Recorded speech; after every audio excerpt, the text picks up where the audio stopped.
আজ সারা দিন ধরে বৃষ্টি।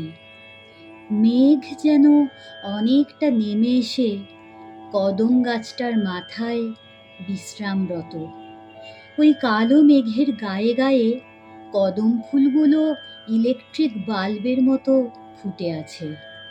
বৃষ্টির ভারে কদম গাছটা আরও নুয়ে পড়েছে।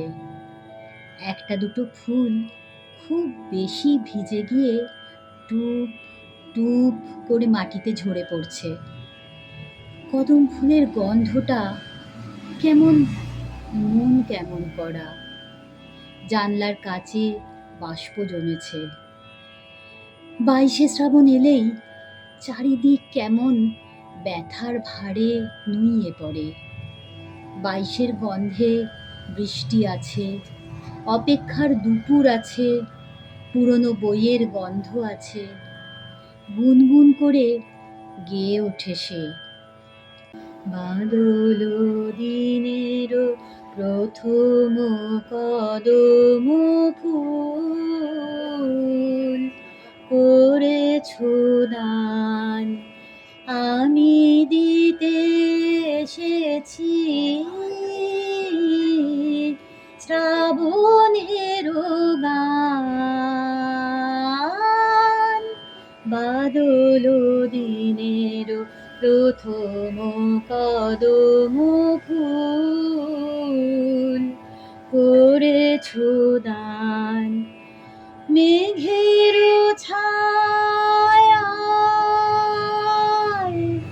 অন্ধকারে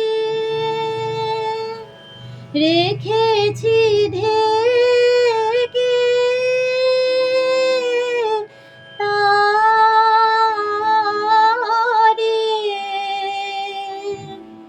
এই যে আমার সুরের ক্ষেতের প্রথম সোনার ধান।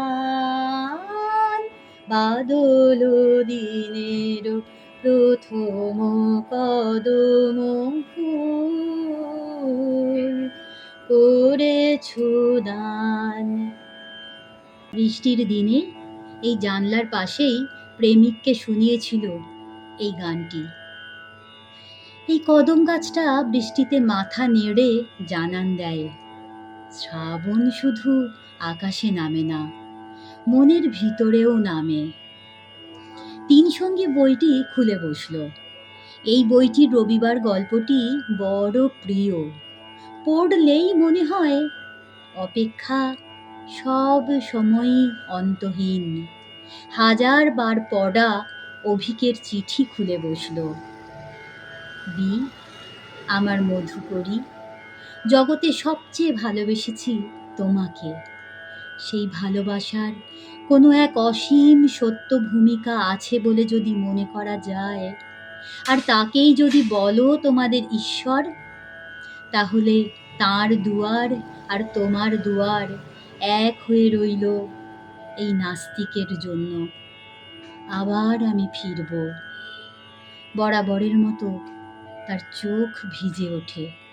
সাধে কি আর তাকে শুনতে হয় সে দুঃখ বিলাসী? বৃষ্টি তখন আরো জোরে নামে।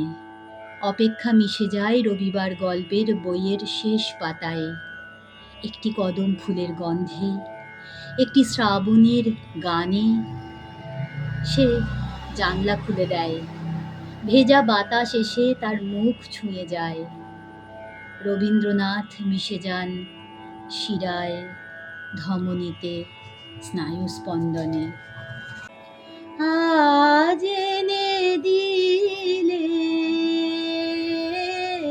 হয়তো দিবে না কাল, রিক্ত হবে যে তোমারও ফুলের ডাল।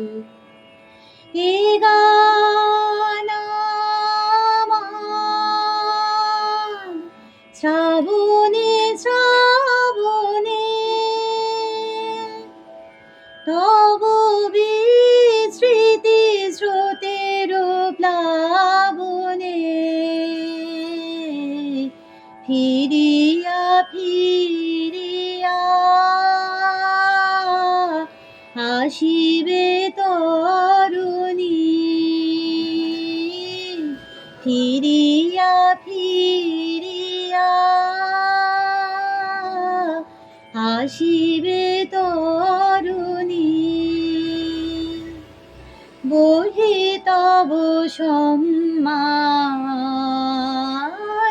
বাদল দিনের প্রথম কদম ফুল করেছ দান। বাদল দিনের প্রথম কদম ফুল করেছ দান।